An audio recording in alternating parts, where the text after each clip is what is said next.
Welcome, everyone. My name is Paul Gorin, and I'm the director of the E4 Center here at Northwestern. We're really happy to have you here on this uh, interesting virtual brown bag seminar sponsored by the E4 Center. We do want to note that we are recording this and we'll make this available to a broader audience later on. Um, the E4 Center, as you know, is a research practice partnership that has been working directly with several school districts across the country and faculty at the Northwestern School of Education and Social Policy. And before we start today's presentation, I wanted to give a little advance notice that we are shifting and changing from, not really changing that much, but changing from the E4 Center to the Northwestern Collaborative for Applied Research in Education, which we are going to be calling NCARE, as you can see on the slide. Um, this this shifting is going to not really change what we've been doing at E4, but to amplify our work in a couple interesting ways. So we'll continue to create useful and usable knowledge as we have over time with our district partners. We'll be absolutely committed to communicating complex ideas to broad audiences, including our school district partners, and doing so in a way that can help lead towards school improvement and making a difference in the lives of the students that we serve. And we'll engage the broad community as we're doing today in activities like these brown bags, and be committed to that. And then, as the next slide shows, part of the new emphasis of E4 into the NCARE is that we're going to be working to provide insights and analyses to the unique needs of small, mid-sized, and rural districts. So we will still work with our anchor districts that we've been working with over time, but we will be focusing on small, mid-sized, and rural districts. There's a lot of really exciting next steps underway. We invite you to go to the E4 website. It will take you to a little bit of a description of what NCARE will be, and you'll hear more of this over time. The recordings from our previous virtual brown bags are available on our website, and you can use the code there to scan and to go forward to engage in those as well. So today, and stay tuned, we will have a spring virtual brown bag, and we will announce that soon. Today, we're really pleased to have a colleague and longtime friend of the E4 Center, who's also our faculty advisor, Ofer Malamud, be our presenter for our brown bag. Ofer is going to be talking about promoting technology adoption in schools, something that he's been doing on the international side of things, and I know it's going to be a rich conversation. As a brief introduction, Ofer is a professor of human development and social policy at the Northwestern School of Education and Social Policy, and he has research interests that focus on education policy from an international perspective, including how technology shapes learning and how education affects labor market outcomes. He's a research associate at the National Bureau of Economic Research, and he's a visiting scholar at the Federal Reserve Bank of Chicago. And he is our colleague and our friend. So without further ado, I turn it over to Ofer. Great. Thank you, Paul, for that nice introduction. Let me share my screen. Can you see this? Okay, great. All right. So today, yes, as Paul mentioned, I'm going to talk about promoting technology adoption in education with some evidence from a large-scale experiment with teachers in Peru. But before I do that, Paul and Amy asked me to say a little bit about my broader research agenda. And so I just wanted to briefly mention, I have three primary research areas of interest. One has to do with the returns to general and specific education, including vocational training. One has to do with inequality in education, looking at tracking, at selective schools, and affirmative action. And my third primary research area is about the role of technology in education, which of course is what I'm going to be talking about today. Um, but in this area of technology and education, I've done some work on the effect of home computers in Romania, the effect of home internet use in Peru, and some work on parental monitoring of children's internet use in Chile. And I won't get into. I have a small blurb about each one. I mention this only so that if people are interested in looking at the effect of home computers or discussing the effect of home computers, home internet use, and also parental monitoring of children, I'm happy to talk about all of those as well in the Q&A. So I'm open to talking beyond just the focus of today's talk, which is about this question about promoting technology adoption. And this is joint work with some collaborators at the Inter-American Development Bank and some former collaborators at the Inter-American Development Bank who've moved on to other universities. So I'll start with a little bit of motivation. I think it's fair to say that education technology has been the focus of a lot of recent research. And I think it's also fair to say that the evidence is mixed about the impacts of technology in the classroom. But there have been quite a few studies that show that education technology can improve learning outcomes, both in high income and in lower income countries. So it's definitely something that can make a difference to student learning. But there's still substantial barriers to the adoption of ed tech in schools. And I think that's because some school settings may suffer from inadequate teacher training, from insufficient tech support for teachers, and sometimes there's a reluctance among teachers to use technology both in and out of the classroom. And so what this paper does, it examines the adoption and diffusion of a computer-assisted learning platform by 4th to 6th grade teachers in Lima, Peru. And really, we start in late 2021, the tail end of the COVID-19 pandemic, and then we follow this in subsequent years. And we're going to use a 2-level randomized experiment involving some 1,600 teachers serving about 50,000 students in 188 low-performing public schools in Lima. So I guess it's fair to say this is not a rural or a small school district. It's certainly a very large one, but we're going to focus on the subset of schools.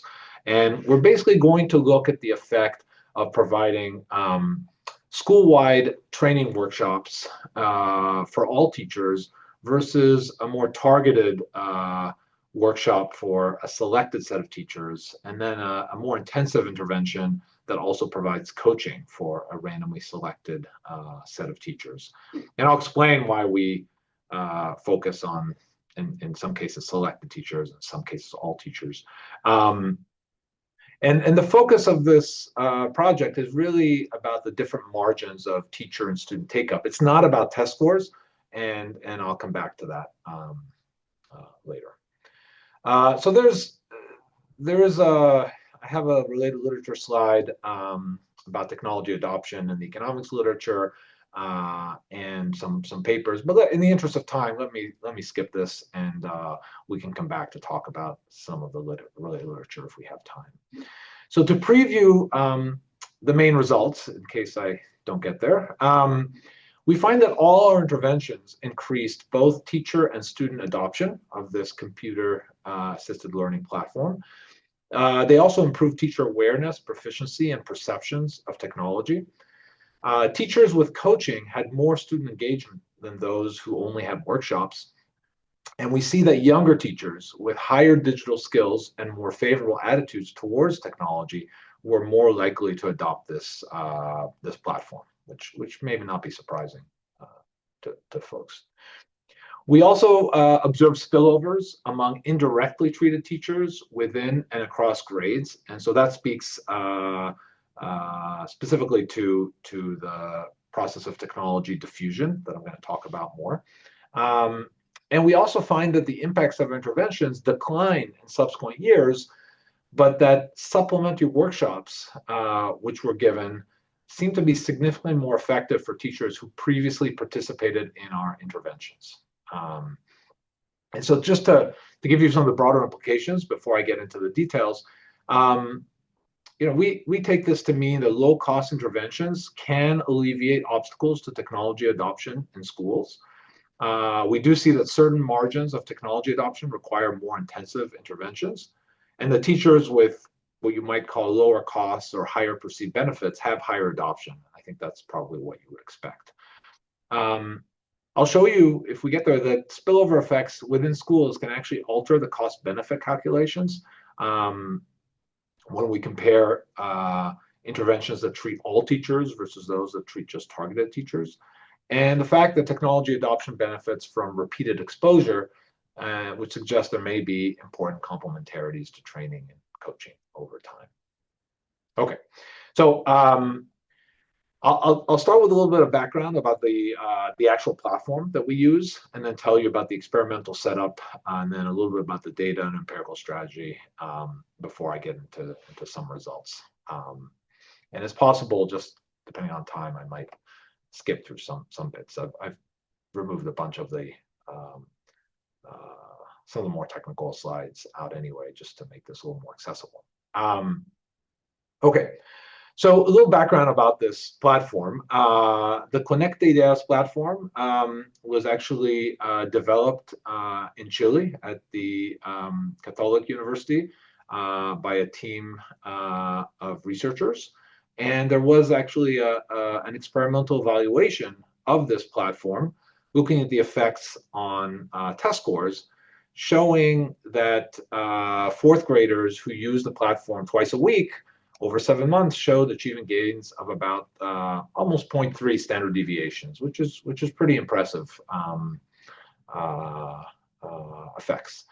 Now, this evaluation was done in kind of a computer lab setting, and the platform was since adapted to the Peruvian context, aligned with the national curriculum, and then modified for use during the COVID pandemic, which basically meant that it was adapted so that it could be used on devices at home, like laptops and tablets and even smartphones. And starting in 2021, the Peruvian Ministry of Education, with help from the Inter-American Development Bank, started offering this platform to all schools in Peru. Okay, so as I said, this was implemented as a website for teachers and an app for students. It essentially provided a weekly set of 30 exercises where students received automatic feedback after solving each exercise, whether they got it right or wrong, and often prompting for if they get it wrong, first to try again. Students earned flags for correctly solving exercises, so there's some element of gamification. And just to show you, I mean, this is just a couple of sample questions, not to try to translate this into English, but just to give you a sense of what these questions look like on the screen. So these are questions for fourth grade, I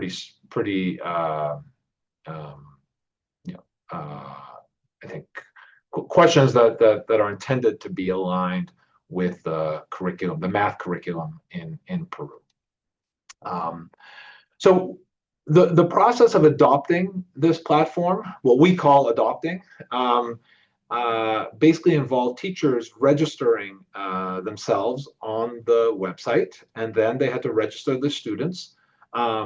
Students would then connect to the app, and then they could attempt exercises and eventually complete exercises. So those are kind of the different steps in order to kind of the full utilization of this platform.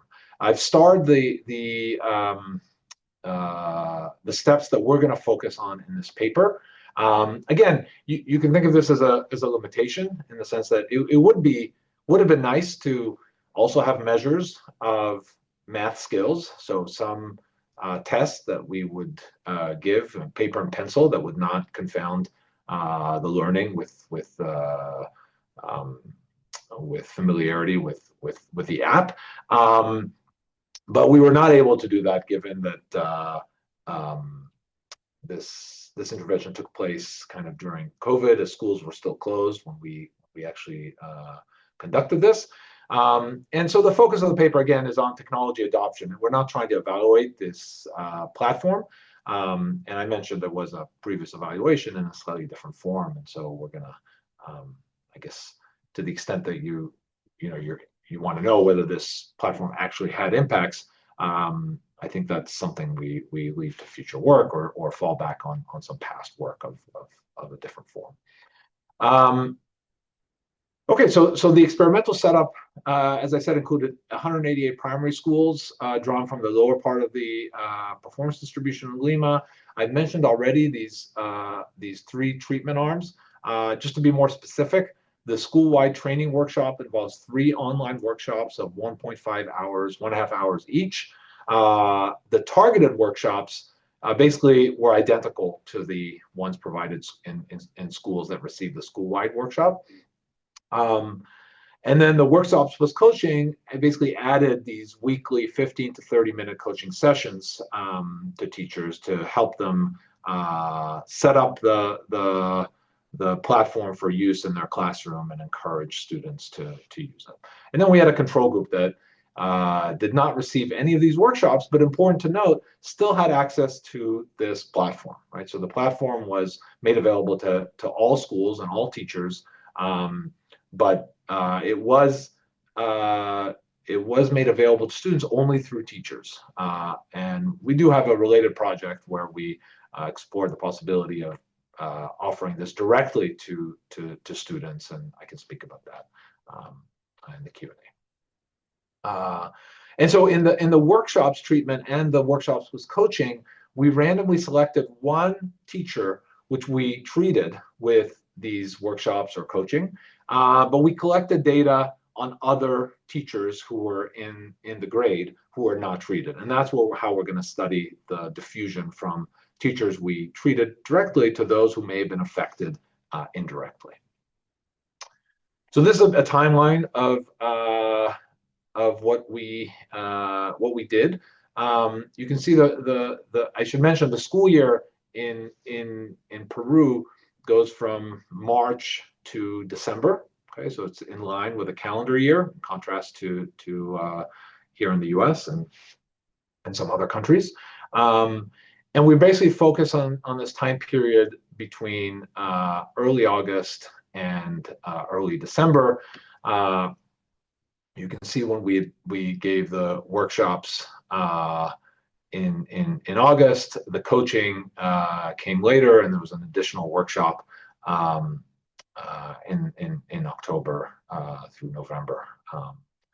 And you can see a little bit about the data collection and the principal survey and the teacher surveys that we administered. So let me jump to talk a little bit about the short-term impacts of these interventions. I'll first show you the impacts on directly treated teachers. And in order to read these bar charts, you can look at the very bottom here are the outcomes that we examined. So we look at teachers, whether teachers registered. That's kind of the first step that teachers needed to take in order to start the process. We have a measure of whether students connected at least once. Okay, so that's just showing that the students were engaged to some extent. And then we have a measure of how many exercises were completed by students. So that's really, hopefully, picking up some kind of learning that's happening among students. And in each of these bars, we're basically showing the estimated impact relative to the control group that did not receive any of our treatments. And so you can see that there are large effects of treatment, both for the workshops and the workshops plus coaching. I've taken out from here the school-wide workshops. It's something we can come back to and talk about. But here I'm just comparing workshops and versus the effect of workshops plus coaching. And you can see when it comes to registering teachers, there's really no significant difference between these two. Both are much higher than the control group. But once we start looking at the student dimension, student engagement, you can see that the coaching really had a substantial effect relative to just workshops. You can see that both in just students connecting and also in terms of the exercises that they completed. So these are the effects of actually treating teachers with these workshops or coaching. We also look at the impacts on teachers that we did not treat, but were in the same grade as teachers that we treated. And you can see the effects are clearly much smaller, right? So you're going to get a much bigger effect from treating teachers directly, but these are not trivial. And they're just marginally significant in terms of registering teachers, but significant for the other two outcomes. Certainly magnitude's much smaller. The thing that's important to remember, and this will also be true when we see the cost benefit calculations, is even though these effects are smaller, you kind of want to multiply them by the number of teachers that are indirectly treated. And in every grade that we treated just one teacher, and there may have been up to 4 or 5 indirectly treated teachers. And so it's important to remember these are the effects on average among indirectly treated teachers, but if you have 4 or 5, the aggregate effect is going to be multiplied, and that's something to keep in mind. You can also look at the adoption over time, and here I've basically plotted the different groups. So you've got at the solid line are the workshops plus coaching. Below that, this dashed line is just the workshops. The dotted line is the workshops school-wide, and then the light gray is the control group.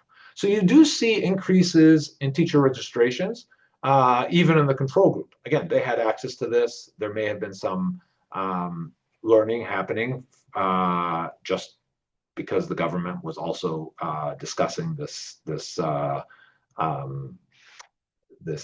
platform. But you can see the big effect of workshops causing increases in all 3 of our treatment arms in terms of the teacher registrations. Okay, and there are some small differences, but for the most part, they're quite similar once teachers have been exposed to workshops. If we look at student connections, you can see that the workshops lead to increases in student connections in all 3 treatment arms, but sort of after the end of the workshops and right around when the coaching begins, this is the period when coaching happens, you can see the workshops plus coaching group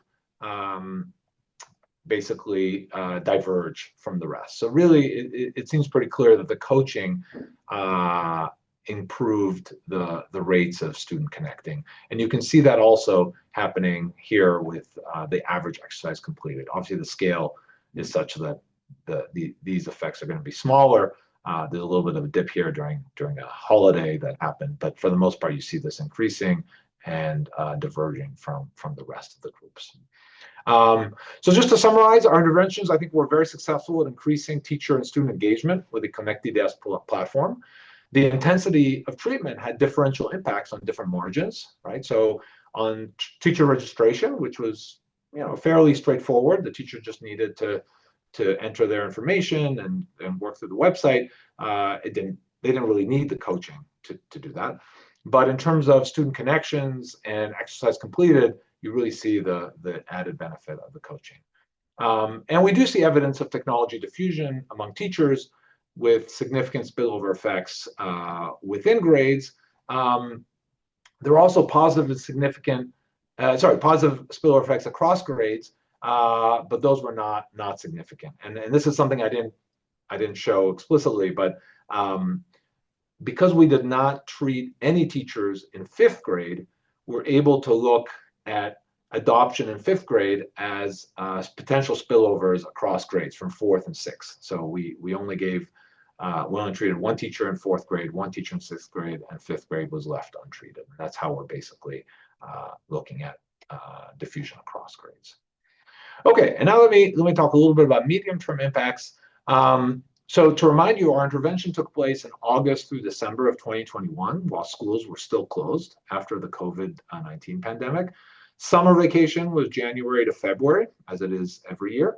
And students actually and teachers returned to school starting in March 2022. And I guess it's important to note that they had been off school for 2 years. Okay, so the schools in Peru were closed for 2 whole years, substantially longer than most other countries. So our interventions took place from August to December of 2021, but we also followed teacher and student engagement with Connect IDEAS in 2022 and also in 2023, although I won't focus on that data here. Mostly it's similar to what we see. And the Ministry of Education asked my colleagues at the Inter-American Development Bank that were implementing the Connect IDEAS platform and running these workshops to offer supplementary workshops to all teachers. Sorry, this is a typo here. It should be, it was, oh no, sorry, July, August of 2022. Sorry, that's not a typo. And so these supplementary workshops were offered to all teachers in our schools. And so we can estimate these workshop using quasi-experimental methods, and then more interestingly, examine how these effects interact with the previous exposure to treatment. And I'll try to do this graphically. Here you can see the effects of attending a workshop in 2022 for teachers who are in our control group in 2021. That is, that we did not treat back in 2021 as part of our RCT.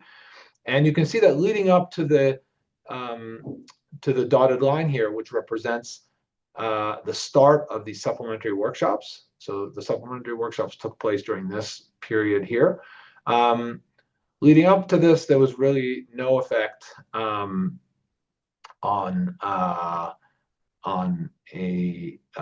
students who connected at least once. But starting with when workshops were being offered, you can see this substantial increase happening in the control group. Okay, so these are teachers who did not receive our interventions. The supplementary workshops seem to have some impact on whether their students connected to this platform. When we look at teachers in our treated groups, okay, so in this case we collapsed, just to make things a little more straightforward, we collapsed all the treatment arms, those who got workshops, those who got workshops with coaching, into one group. And we can see that the increase that we observe was much larger. Okay. So this is despite the fact that teachers in our treated group had slightly higher base rates of having students who connected because they were treated, but there was a substantially large increase. And you can see this as well when we look at average exercises completed, so this other outcome. And so even though I didn't show this here, but the impact of the 2021 interventions did decrease markedly in 2022 and 23. That may have been because there was a return to in-person schooling that may have affected how teachers wanted to use this platform. There may have been a depreciation of knowledge or skills in using this platform over time.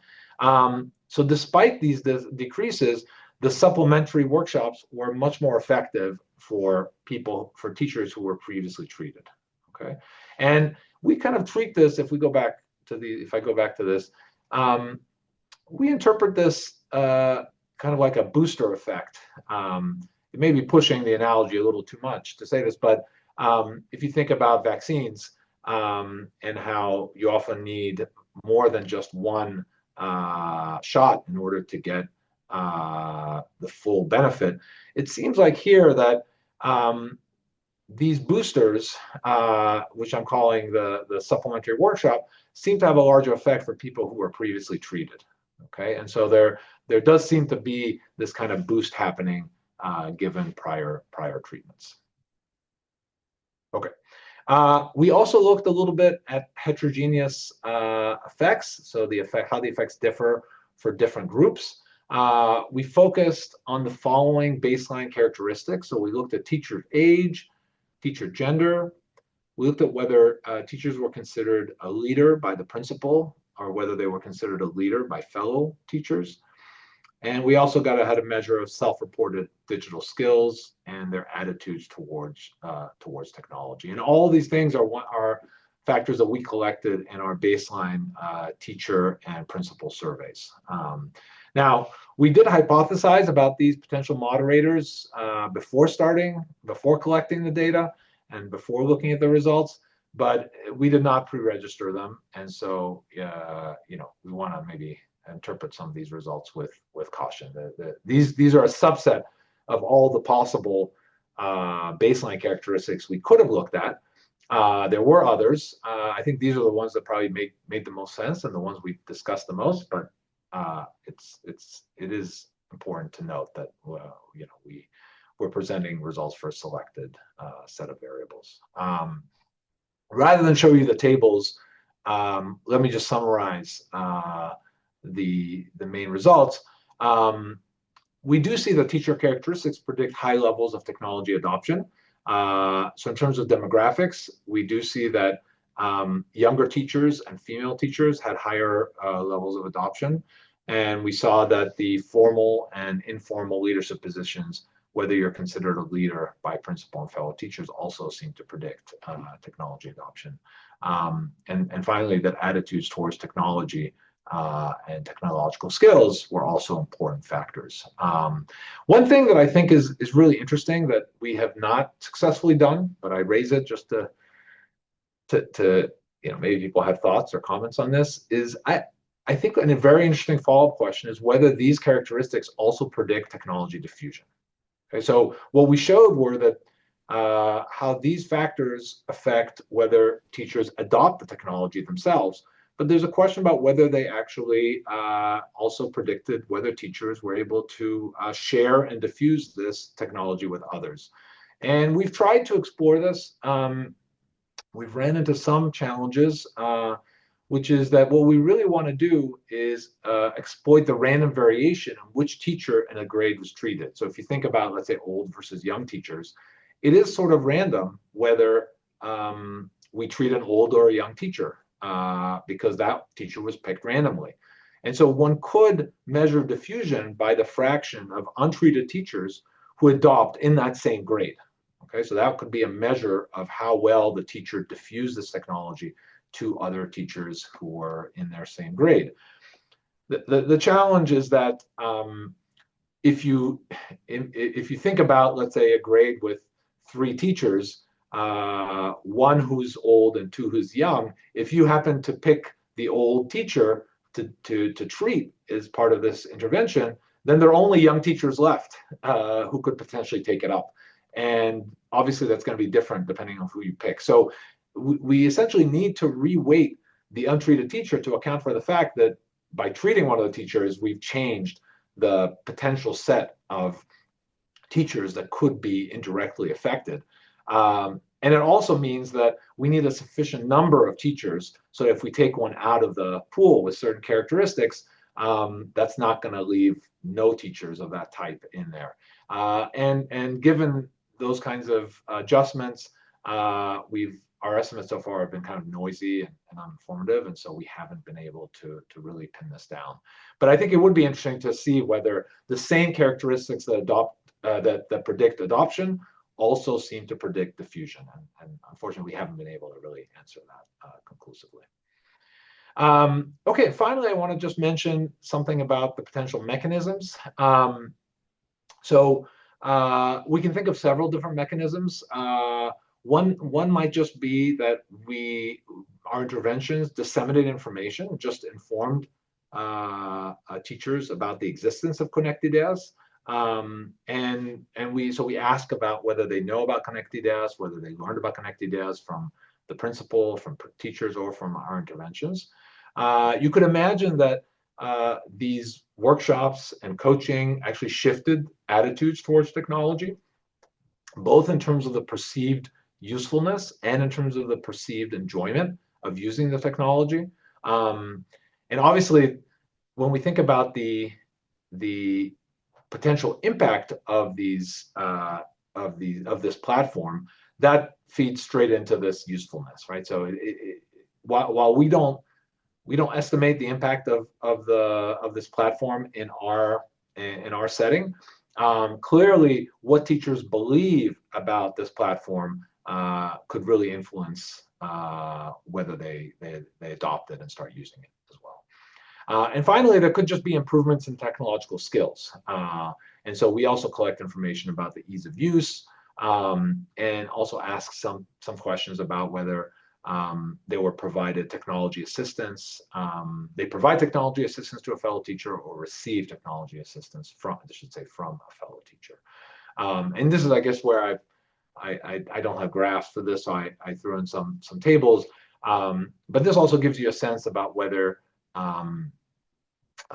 we see significant effects in terms of teachers reporting that they know about a program, who they learned about the program from, and then some effects on the perceived usefulness and enjoyment, as well as the ease of use index. And I think there's a fair amount of evidence that all three channels appear to have mattered in explaining why we find effects on take up and use. Okay, so just to conclude, let me first just mention some cost effectiveness results. So we tried to bring in the costs to try to estimate what's the cost benefit of these different treatments. And I guess I've highlighted here the effect per dollar invested per student. And you can see that if we only focus on directly treated teachers, the teachers that we actually treated, there's a fairly similar effect per dollar invested for both the workshops and the school-wide workshops, the targeted workshops and school-wide workshops, which I think makes sense given that we're just looking at teachers who were directly affected. The workshops with coaching have much lower effects per dollar invested, largely because the coaching was much more intensive and much more expensive.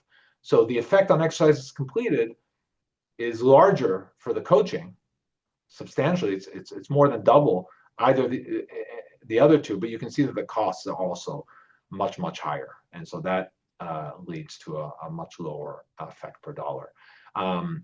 And I guess if you look at the bottom here, the fact that the coaching is super expensive and the effect per dollar is much lower continues to be a theme. But what you see is when you also account for the effects of indirectly treated teachers, you suddenly see how much more cost effective the targeted workshops are relative to school-wide workshops. So essentially what's happening with the targeted workshops is you only need to treat a fraction of the teachers, and then through the organic diffusion process of technology, the fact that teachers are teaching their fellow teachers to use this technology, to adopt this technology, you're seeing a lot of benefits accruing and not having to spend money actually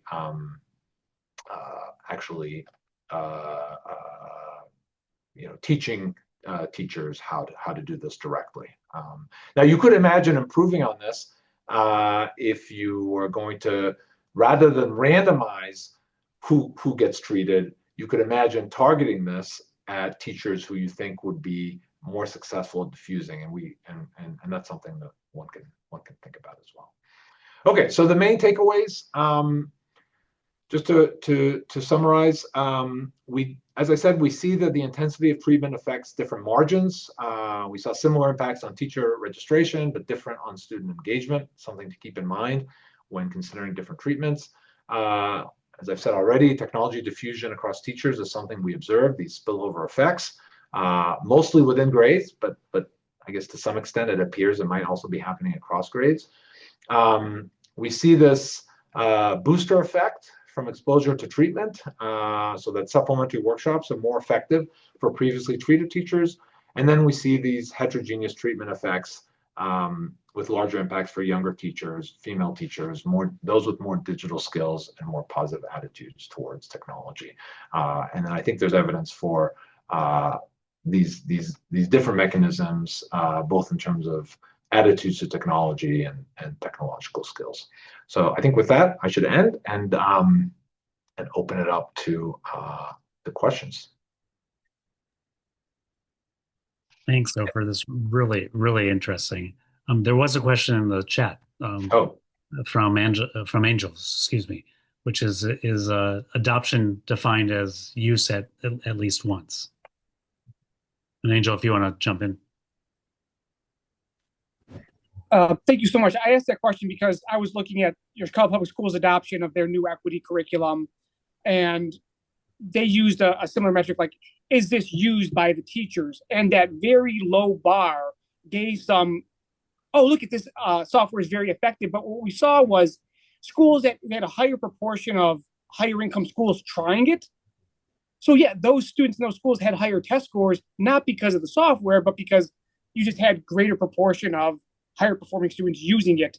But when you look at actual hours, essentially it shows it's not effective. So my question is, do you look at continuous use, amount of use? And I looked at the actual software interface that they had online, and it's similar to some of the software that CPS incorporates. And when I'm really critical is when you look at the amount of information covered per unit time, it's less on a digital interface than what would be in a classroom. And my worry is essentially you would get far more diffusion if you had a very effective platform. And maybe, can you talk about that, both a dosage effect on actual student outcomes and maybe the effectiveness of the software, how easily it's integrated as being a primary driver of diffusion? Yeah, thanks. Those are great comments. Let me try to tackle them in turn. So the fact that you mentioned that in some settings you might have, for example, richer schools adopting, so-called adopting the technology, but that the higher performance or the higher test scores you observe is actually coming because these are better schools or better students. That I think is not a critique that's would be as potent here precisely because we're randomizing the treatment. So we picked a set of 188 schools and we're comparing each treatment arm has 47 schools that look very similar to each other. Some are getting treated and some are not. So if we had, for example, or I guess if we had tested the students, or maybe what we did do is look at the how students are successfully completing the exercises. That I think, or at least I take this as indication that these are the effect of our actual interventions, not something about the schools, because those schools look very similar before we started to intervene. But the younger teachers are different, so adoption by a younger teacher is more likely. That's yes. Yeah. Sorry. No. Yeah. So it's yeah. So we didn't randomize.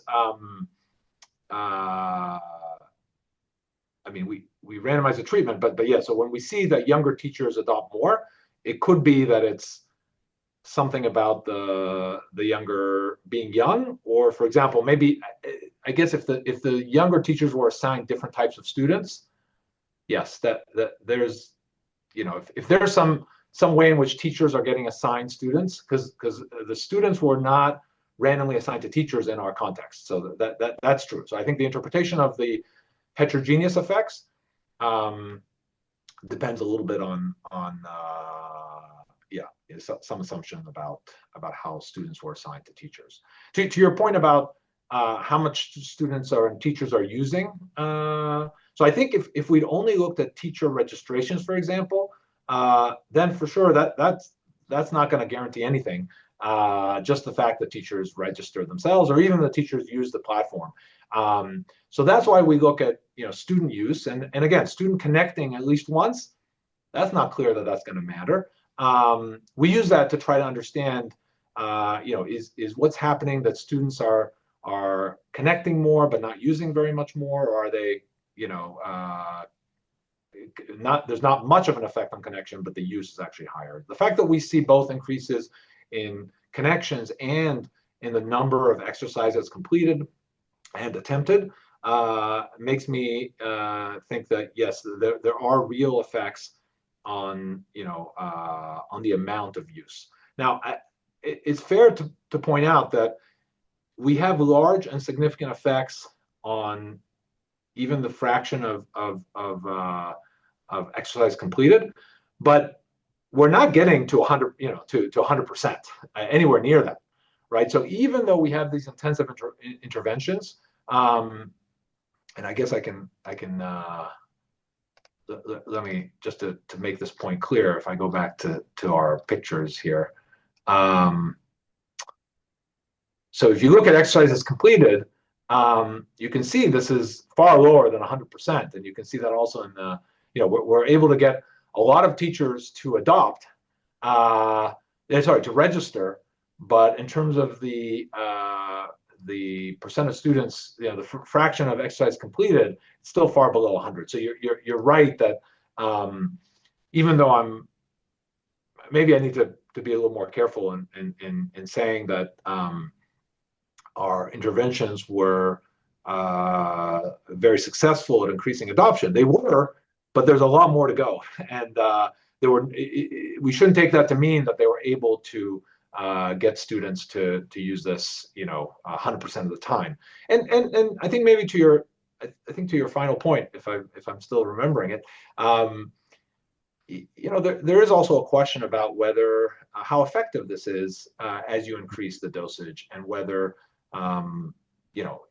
is it possible that this could crowd out time spent in the classroom with maybe valuable instruction. At the first period we look at, schools were closed, and so there's everything was done online, and so in that sense there was no substitution. But part of the reason why we see a decline in use in 2022 after schools reopened could be precisely that teachers were deciding, we adopted this online platform. It was very useful when schools were closed, but now that we're in front of teachers, we can give worksheets and other exercises, and we don't need to use it.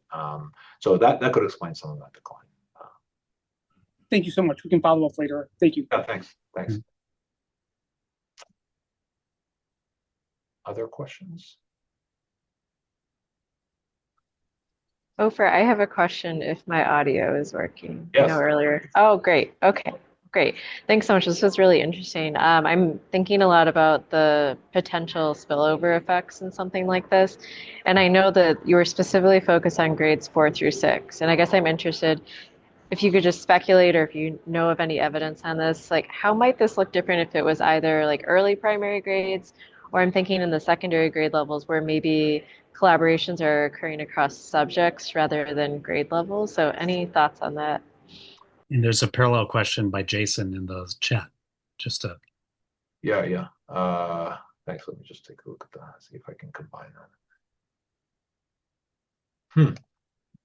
that. Yeah, so that's also a question about, I guess let me just state the question in case other people, the question on the chat is, were you able to investigate any school or grade level characteristics that predicted adoption and or spillovers? So I guess that's related to the spillover part of Amy's question.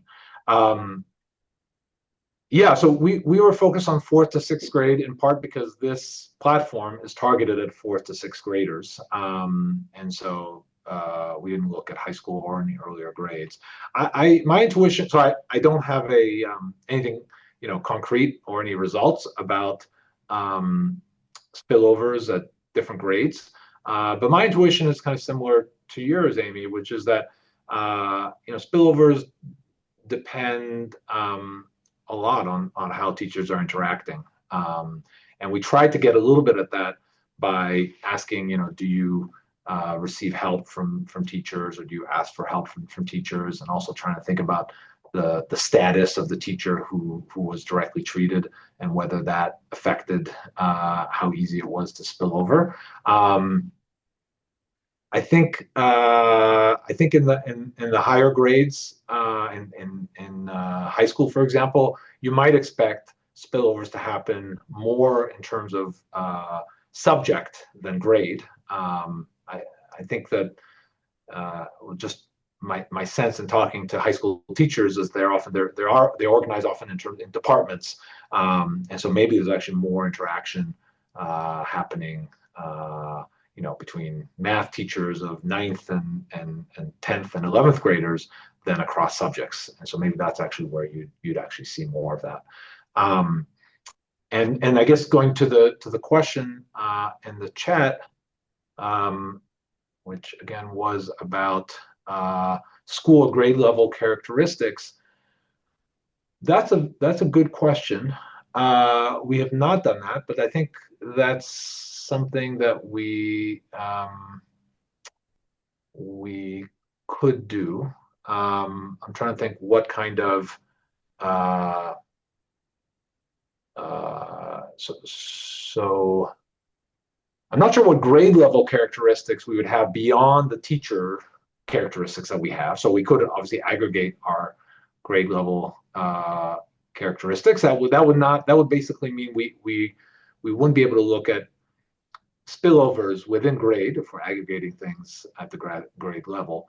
But I think that thinking about school characteristics that might predict adoption and potentially diffusion, I think is a good suggestion. And that could be something related to the principal. It could be something related to where these schools are located. It could be other characteristics related to the student body. And so I think that's a good suggestion, something we can look into. Two observations as we head towards the hour. Three observations. One, this is really interesting. And it's really interesting, the workshops, the school-wide workshops and the coaching. One observation I had was the cost benefit is really quite telling, especially vis-a-vis coaching. And yet the direct indirect show some big bang for the buck, which makes a difference. And then finally, as just an observation, as you talk about diffusion, which is so fascinating of a concept, I know that our colleague at Northwestern School of Education Social Policy, Jim Spillane, has done a lot of work on sort of network analyses of who talks to whom in a school and who's next to whom in a school. And if you have, in this case, if you have the younger female teacher who actually is a better diffuser, she might be able to help somebody who is my age, or my gender, et cetera. And so it's an interesting opportunity to combine this work with more qualitative work like what Jim does to be able to tell some interesting stories. Absolutely. No, and I've talked to Jim a little bit about this. We weren't able to do a full network analysis or network map, a baseline. But we tried to get that a little bit with do you ask for, teachers for help, or do you receive or get help from teachers? And I think we're trying to get a little bit at that network. But I agree that also goes back to Amy's point about Right. What factors might affect this in different grades. And I think it is really about who you talk to and who you trust to tell you, what could be useful. And it doesn't have to be just about technology, obviously. This could be about other aspects of the curriculum or pedagogical methods and so on. So, we're focused here on technology, but I think you can think about adoption of many other pedagogical aspects. So on behalf of the E4 team, Ofer, thanks so much for jumping in and giving us this stimulating conversation. And I look forward to the more work that you do. And for those of you out there, pay attention, and we'll let you know more about how E4 is evolving and into NCARE. So thank you very much, and have a good day. Great. Thank you.